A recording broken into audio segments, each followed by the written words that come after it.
नमस्कार. मराठी कला विश्वातील विनोदाचा बादशाह म्हणजेच अशोक सराफ.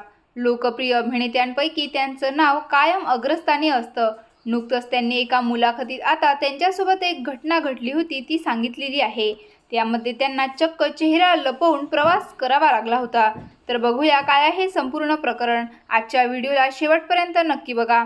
अशोक मामा यांचे सिनेमे जरी बॉक्स ऑफिसवर गाजत असले तरी त्या काळी त्यांची आर्थिक परिस्थिती बेताची होती.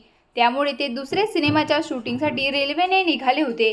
यावेळी त्यांनी महालक्ष्मी एक्सप्रेसच्या सेकंड क्लास डब्याचं तिकीट काढलं होतं. या प्रवासादरम्यान 2 पोलिसांनी त्यांना बरोबर ओळखलं आणि त्यांनी त्यांची खिल्ली उडवली.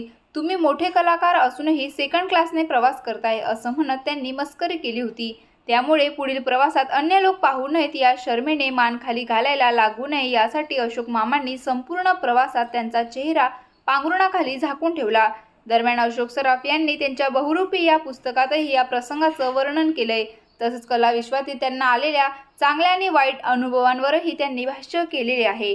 तुम्हाला हा व्हिडिओ आवडला असेल तर व्हिडिओला लाईक करा, या व्हिडिओला शेअर करा.